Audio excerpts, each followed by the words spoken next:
There you go. Hey, it's on. It's recording? Yeah. Yeah, start fading out with him.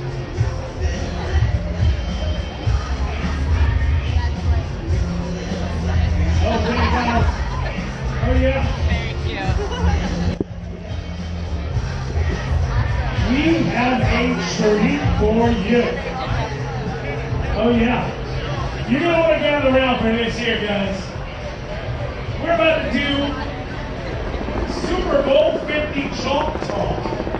Brought to you by the good folks at SAP, giving you all that insight, all that knowledge into the game of football. It's amazing. And for your pleasure, we've been bringing champions to the stage. We saw John Lynch before. Hopefully, I'm going to learn some moves. Guys, none other than the one and only Victor Cruz. Get it up, guys. Make some noise. Let's go. Let's go. Wow. In the flesh.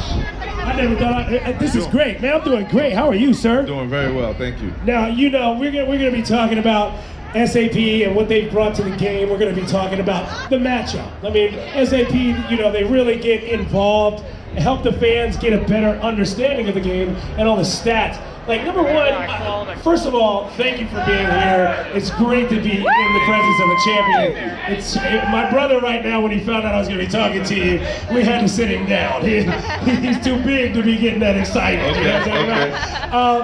Let's talk about it. You being a champion, number one. What was like the thing that kept you up when you were gearing up to the, you know, when you were moving towards being in the Super Bowl? What was that thing?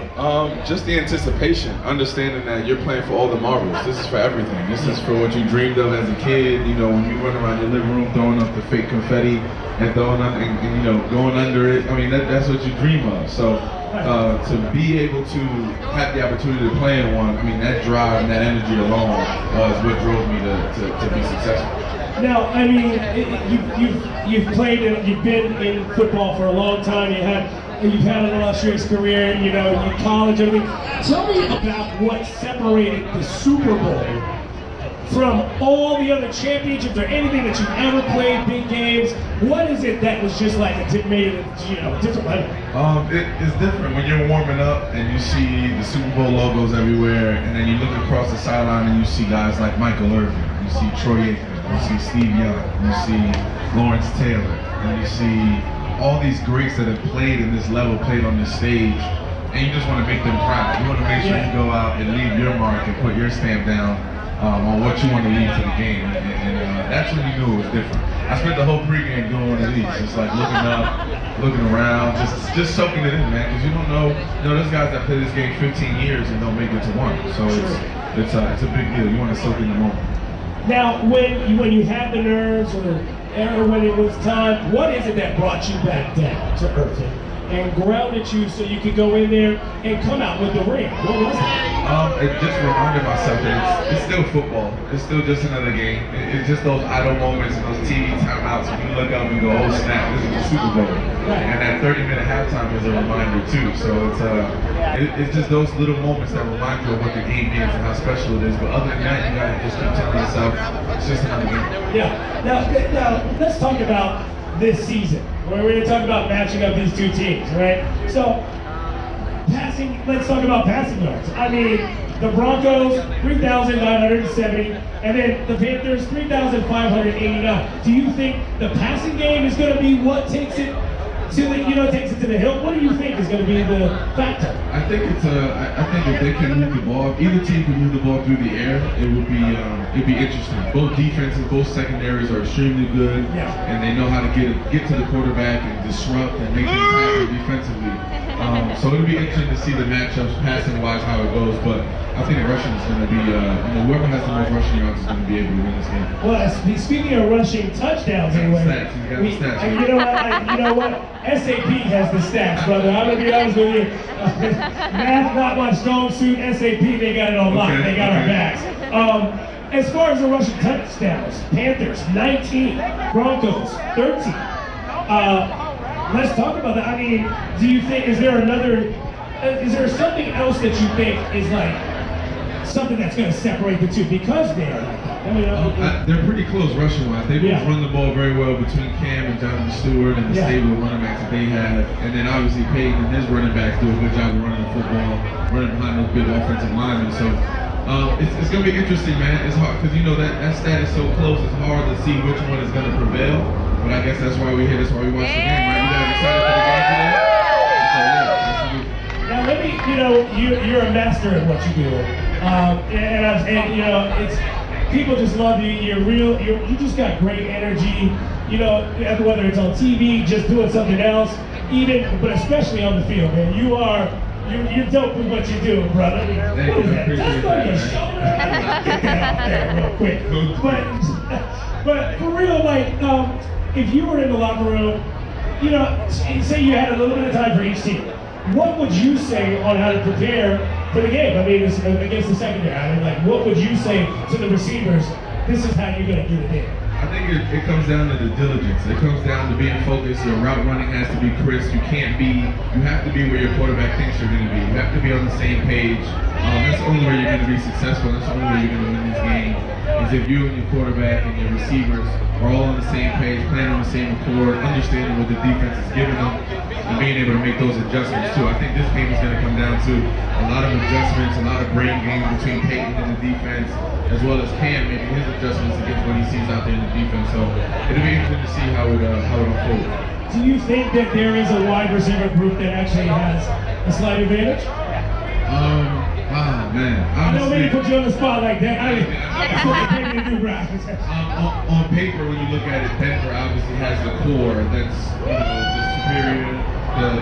When it comes down to the stats and things like that, but you know, you got to come in Cam with things he's done with guys that may not be the highest heralded guys like Ted Ginn and Jerry Patrick, but he's got a heck of a tight end in Greg Olsen, and they've been able to do some things as well. So I think both receiving cores are very, very top-notch and successful, and we'll see what happens.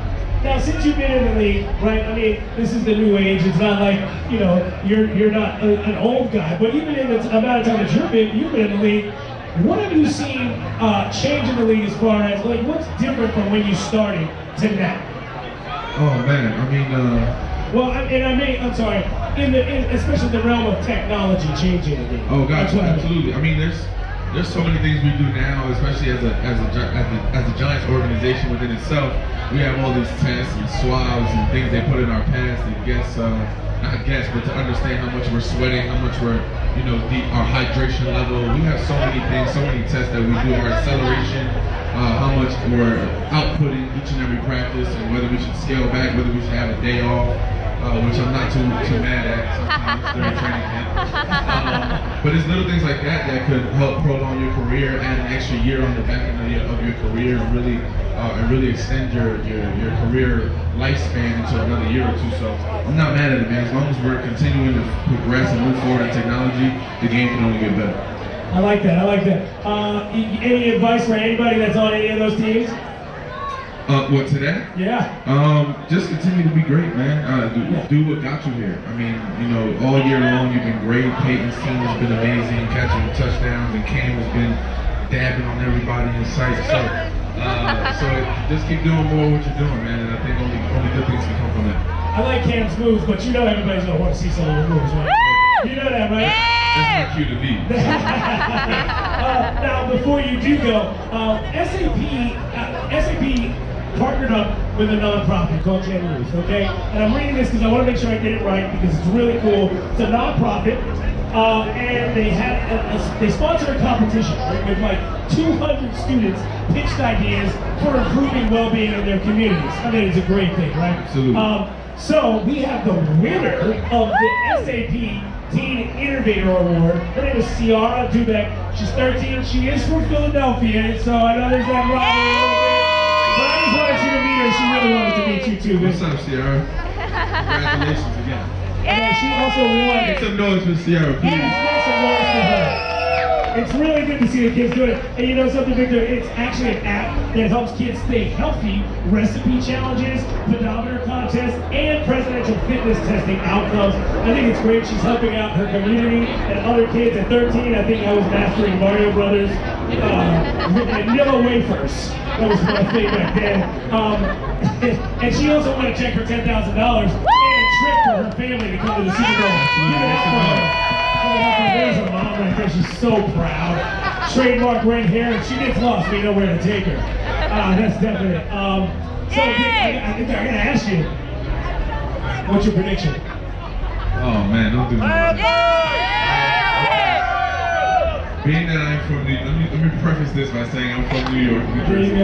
Patterson. I played for a quarterback whose last name is Manning. So it's only right I go with the Manning, so I gotta go with them, bro. The good news is that made them very happy after that. Only a select few. I feel like this side is that side, not so. Well, the proof is going to put it tonight at the end of the game, and you know, Victor, we're glad you came out. Can you take us out with a little bit of salsa, homie? Only if y'all can dance with me. I want to learn. Do we have some music back here? Come on, Jose. Something we can put on. Okay. You ready? You gonna dance with me too, Sam? Yeah.